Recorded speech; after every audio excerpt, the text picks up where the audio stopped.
We're heading right into our interview for this evening, and we're speaking to two gentlemen. They did a little bit of a shift on me, but we're going to wing it. We're absolutely going to wing it. So there is Armand Mukenge. Am I saying it correctly? Yeah, Arm- Armand Mukenge. Armand Mukenge. Do I have to pronounce the R or is it Armand? So you see, there are two ways of doing this. The first one is either you go Armand Armand? or you go Armand. Armand. Yeah. Armand. I like Armand. Okay, you can go with My that one. fiance is French, so Oh, there you go. like I like it like that. There you go. Armand Yes, Mukenge. yes. Awesome. How you doing, bro? I'm okay, my brother. How are you? I'm good. Man, you make good music. You make good music. I think I should have figured because I mean you are one blood with King D music, right? Yeah, what do you mean one blood? Well, I mean like scheme, you know? Yeah. Is your I don't even know what slang word I can throw in there. Yeah. He's how can I put this? If it wasn't for this guy Yeah. right here, Yeah. then the King D thing wouldn't have happened. So it's like, yeah, definitely. Oh, you're all connected. All connected. You're all of these things lead to the other. Exactly. So tell me when you started with music. Oh man, I started with music at the age of 8. At the age of 8. Of 8, yes. So I used to follow Wow. my sister used to go to church practices every single Saturday and used to lead worship on Sundays. Yes. So I would just follow her every single Saturday, though I couldn't sing at the time. Yeah. So I would just follow her until she got bored. I was like, it's fine. I'm gonna continue going. So Yeah. 8 You years know, old. I think the reason you said she was going to church practice. Yes. I think the reason you probably do that is because you figured out the formula at a very young age. Because Sure. I've learned that I officially now refer to church. It's sort of like also known as, I refer to church as being a music academy. Sure. Because I mean, a lot of people Yeah. learned how to sing at church. Yeah. You know, Yeah. even unbeknownst to a lot of people, like even some of the world's greatest singers, they learned to sing at church. I don't know if you noticed this, but Ray Charles, actually a lot of his music was inspired by music that was yes. sang in the church. That's yes. What are your thoughts on the fact that I don't know if I'm going to be pushing a spot here or if I'm going to be hurting feelings, but I'm curious. What are your thoughts on how these days a lot of music within the church is inspired by secular music? Yeah. Like you get these popular songs and Yeah. then someone will do some kind of version of it. Yeah. Even though I have to also put the disclaimer that there's a lot of originality within Christian music. Of course. Right? A lot of originality, especially now. But I think there's also just a lot of, especially rappers. I don't know what's it with rappers. We like taking these popular tracks that are out there and then mixing it within the church, and Yeah. it just add a little bit of flavor. Yeah. I have nothing wrong with it, mind you. Yeah. I understand why it's done that way. It's much like Marvel did Iron Man. It was a hit, and then they repeated the formula. They just repeated the formula. Yeah. So I'm curious, what are your thoughts on it, especially when you think back to someone like Ray Charles, who actually did the opposite. He actually took inspiration from the church and brought it into his music. Whereas these days, the church takes inspiration from the secular environment and brings it within the church. Do you have any thoughts on it? Man, if I'm gonna give you my thoughts, and it's gonna be like, yeah, we're never gonna listen to this guy's music anymore, right? because and the reason why You don't want to shoot yourself in the foot. you know what I'm saying. So, but to be honest and frank, I think for me it should be the other way around, right? And the reason why I say that is because, so when I say the other way around, I mean it should be people getting influence or ideas from the church, Yes. and then putting into their music and stuff. And the reason why I say that is because if we claim to walk with one of the most creative if the most creative being in the world, Yes. then that's a pretty big statement to make, which then means that if we are a representation of the God that we say is really, really creative, that created the Yeah. world, it means then our ideas needs to be quite influential. Yeah. Right? Yeah. I And so get for you. me, I think about it this way, and I go, well, it's okay if it's in line with what the Lord has called you to do. Great, go ahead and do that. Yeah. And take inspiration from Circle and stuff like that. But Mhm. I think it should be the other way around because of what we claim. I completely agree You with know. you. I completely agree So with you. yeah. All right, now I want us to meet the mystery man. I want us to meet the mystery man. If you'll correct me if I'm pronouncing it wrong, right? Because you literally just told me your name like a few minutes ago. It's Javan Joshua, right? Yeah, you got it right. All right, awesome. Just move a bit closer to the mic. No worries. All right, cool. Speak again. Can you hear me now? There we go. I think we got you. So tell us what exactly is your role, and what is it that you do? Because what he said earlier, that sounds like that's big. So it's an interesting thing. So I'm behind the production. I play the keyboard. Yeah. And I can't sing like Armand. To save his life. So I use my musical capabilities to bring the music forward. But I'll say between Armand, it's a beautiful story because I met him in Grahamstown where he studied. And at that time he was still I think I was just finishing high school somewhere there. I was Grade 10, bro. Yeah. Are you serious? Yeah. Wow, that long ago. Yeah. You go way back. Yeah, it goes way back. And I was starting out with varsity. I didn't even know how to play the keyboard. In fact, I learned to play keys at church. That's where I learned. The academy, the music academy. I just need to go You're to spot church. on. Yeah, exactly. you're spot on. Go to church and just join the praise and worship team, Yeah, right? yeah. Because I've been wanting to learn the keyboard. I kid you not. I even bought a MIDI keyboard. I do not know how to play to save my life, but like I bought it in faith that I'm going to learn. But continue with your story. Yeah, so that's where I met Armand, and the rest is history. So I'm just the person behind the scenes. Oh, I see. Yeah. I see. So you'd basically be the man that creates the beats, am I correct? And you play the keys, the digital instruments. Yeah. All right, that's very interesting. When did you start your pursuit in that? So I've always been musically inclined.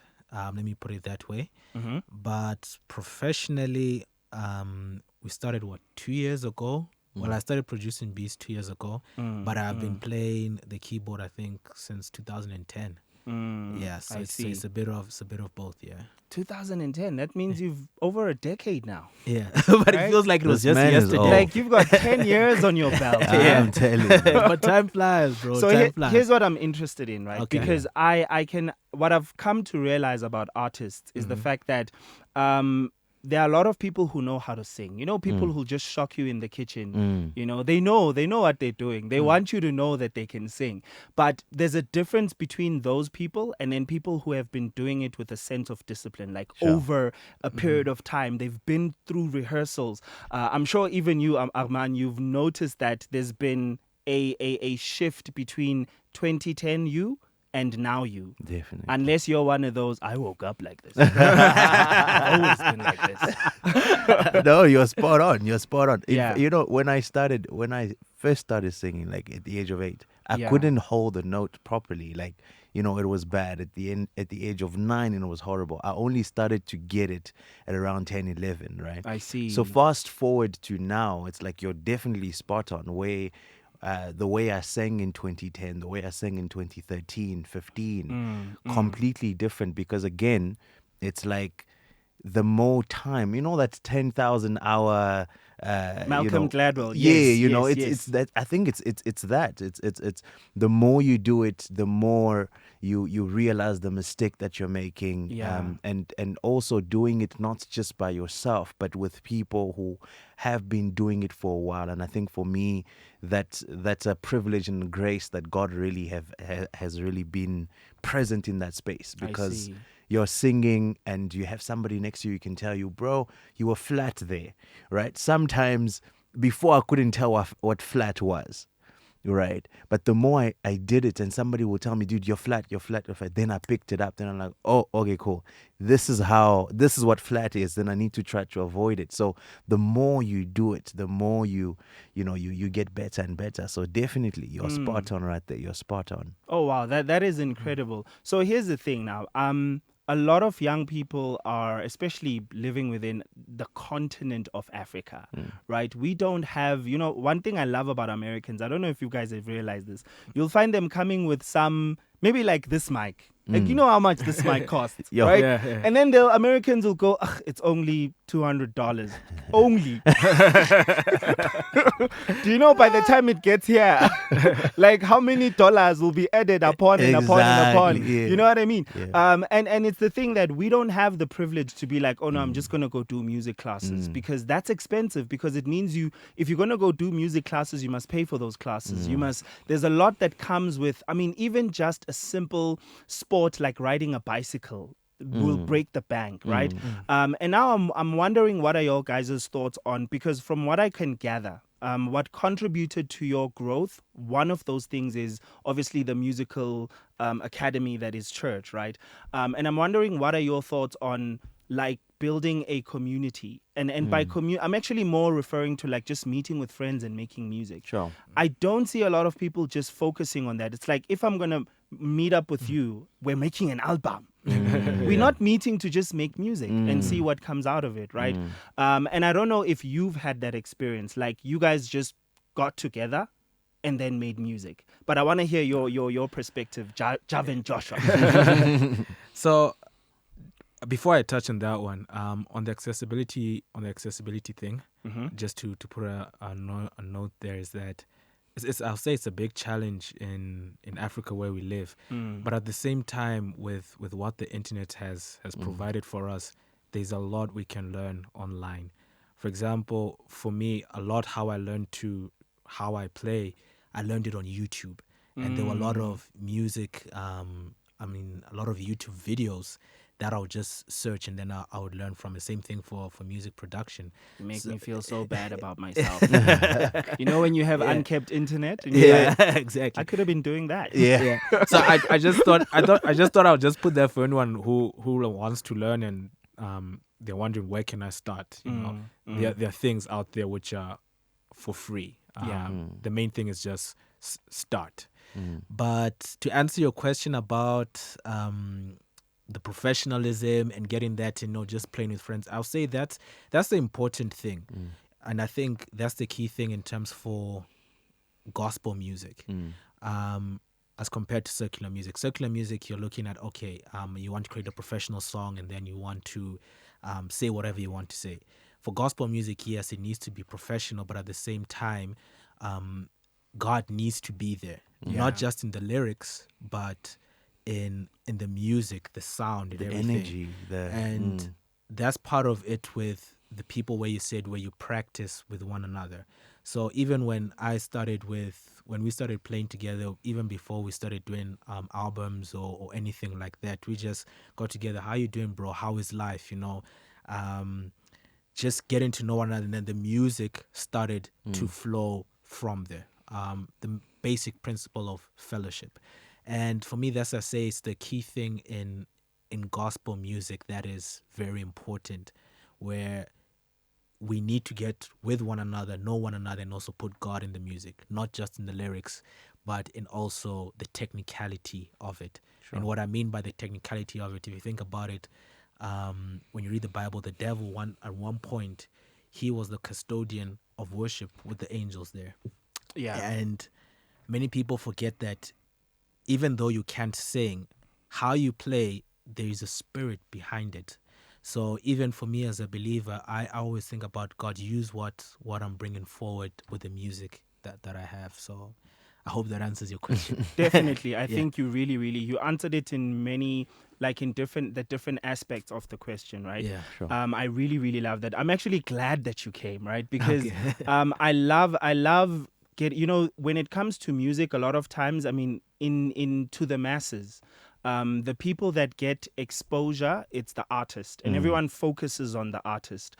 It's only with your modern, let me not even say modern DJs, those DJs who insist on being present and becoming celebrities, that actually get a lot of attention. The ones, they're always there in the beginning of the songs, like, oh, it's one of his. You know what I mean? But I feel like the work of a lot of producers just goes you notice the song, but you don't notice the artist that made the song. And we don't often think of the producers as artists themselves, that they literally bring the emotion in the song, or rather, let me say, they enhance the emotion within the song. So it really has been refreshing to hear your story, and hear just how your journey came about in music.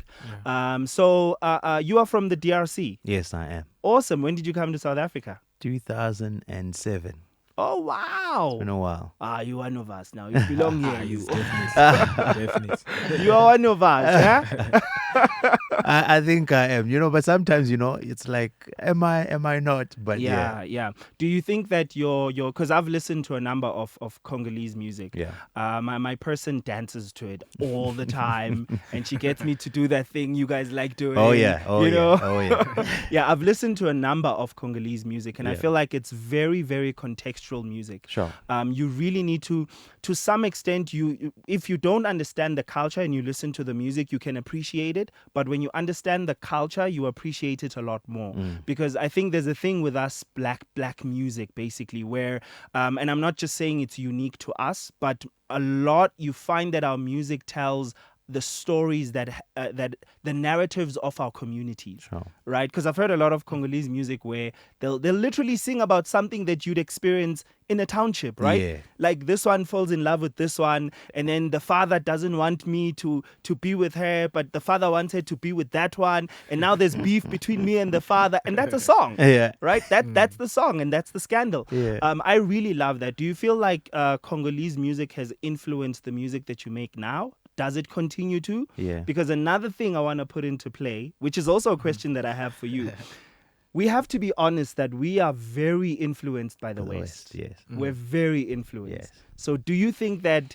your heritage plays a bigger role in influencing your music? Be honest. It's a safe space. I'm going to be honest.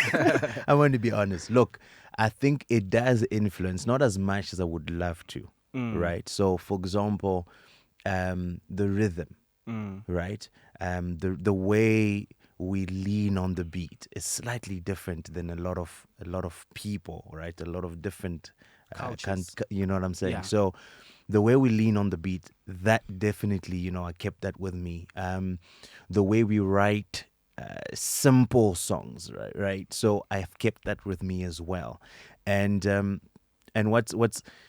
what's sad is a lot of it. So if we have to put a percentage to it, right, I would say 20% of what I do definitely leans into where I come from, but the 80% definitely influenced by the West, right? I I think the honesty. So and I mean it's sad, but at the same time it's like a lot of the things that we do is influenced by the West, right? And so a big part of you is influenced by the West, and so when you write, when you do these things, you tend to bring it in. And I'm grateful that I have people like Javan, producers like Javan, who are able. He's from Kenya, right? So then, whenever I'm going the Congolese way, I'm going away from the Congolese space, he comes in with his Kenyan stuff, and sometimes it's a bit similar, right? But the truth is that we lean towards the West quite often. Exactly. That's very, very true. So what's your perspective? My perspective, I'll be honest, as well as Armand, yes. I would say yes, it's heavily influenced by the West, or heavily influenced with the music that I listen to.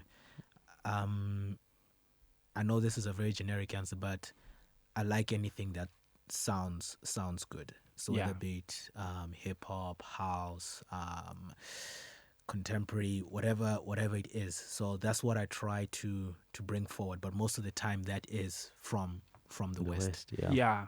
So I get you. So I would say that's the case. But from regarding the EP, in fact, what we did try to do was that some of the track names we brought different languages. So for example, Trompe, that is French from the DRC. Trompe. Yes. The song Upendo na Maisha, that's Swahili. That's from my side. Azali Zambe. That's Lingala from the DRC. Okay. Yeah. So there's a combination of different Where we come from. Which native language do you speak? So Apart I from speak French. Well, You're putting me on the spot here. So I only speak French. Are you serious? Yes. You should be ashamed. No, wait, hold on. I'm joking. I only speak French. I understand Swahili. I understand Lingala, right? Okay. The reason why I speak French is because where I was born, the French language was literally the language, right? And so, we were colonized by by Belgium, and so the area we were was pretty much, Belgium space. I see. So so the different, just like in South Africa, different spaces in the country You were born speak in different. the headquarters. Yeah. Yeah, No, you that could makes put it that sense. way. You see what I'm saying? But I do understand Swahili. My parents speak Swahili all the time, so I do understand that, and I do understand Lingala as well, and I can hold the conversation in Swahili as well. I see. Look, I really do believe that there's no shame. I'm influenced by the West a lot. Yeah. I mean, even when I log on to YouTube, sometimes I feel so ashamed of how my YouTube algorithm just shows me American content. Sure. And I've realized that South African YouTube is growing so much, but I haven't witnessed the growth. I feel like I'll blink and one day, like, people will become YouTube superstars, and I wasn't there in the beginning of it, right? Yeah. But I am glad that there are a lot of Africans that intentionally support African content. Yeah. And I know that I have that aspect of me as well. So we're about to finish off our interview, then head into the song. It's titled Azali Nzembe. What language is that? That's Lingala. Lingala. Oh, okay. I've heard Lingala. Lingala sounds very different from Swahili. You wouldn't Yeah, it even does. think they're Yes. from the same country. Yes. Yeah. All right, awesome. So what does that mean? Pretty much that he is God, or you are God, right? Oh, Azali Nzambe. Zambe, yes, Azali Nzambe. Nzambe is God. Azali, he is. Okay. As you move out from explaining the song, right? I want you to talk a bit about your EP? Yeah. I love the title, Love and Other Death Experiences. Sure. It sounds bittersweet. We've heard different takes on it, right? So the Yeah. one is like, well, it sounds so dark. The other one, it sounds so lively, Yeah. But It's poetic. Yeah. I'd say it's poetic. oh, thank you. We try to be poetic sometimes. But you know what we can say about the EP is that essentially the idea is for us to be able to love God. This is the first point. A bunch of things needs to die. Yeah. Right? So if I want to spend more time with God, it means I need to sacrifice it could be my YouTube time. It could be my, I don't know, time that has taken the place that I should be spending with Jesus. So, that's the first part. But the other part being love and other death experiences is that love itself is a death experience. Oh, yeah. I Right? see. Again, I see. to love like something. dying to self. Exactly. Yeah. To love something, you need to, certain things must die. And then the other stuff is for me to be able to experience grace, to experience friendship, to experience whatever that's not love. Certain things still need to die. I see. So that's I see what you essentially mean. what the EP is about. Okay, so right now I'm going to give you guys an opportunity to give your handles, and then we jump right into the song. Sweet. I can go first. I'm at Armand Officiel is my handles everywhere. Okay. Spell official. Officiel, OFFICIELLE. All right. Mine is at Javan _Joshua. Javan JAVAN _ in Joshua. Oh, that's where the Javan comes from. Yeah. Javan Joshua. Yeah. Okay, Javan _ Joshua. Yeah. And Armand, you don't have an underscore. No, I don't It's have just an answer. Armand Officiel. Officiel, yes. Okay. All right. So that's who's joining me in studio tonight. We've had a wonderful conversation. We do hope that you've enjoyed. Definitely hoping you guys will be joining me again in future. And I want a live performance, guys. Yeah. Like we can organize, you can bring your mixers, we organize here and we make things happen. Well, All right. yeah. Awesome.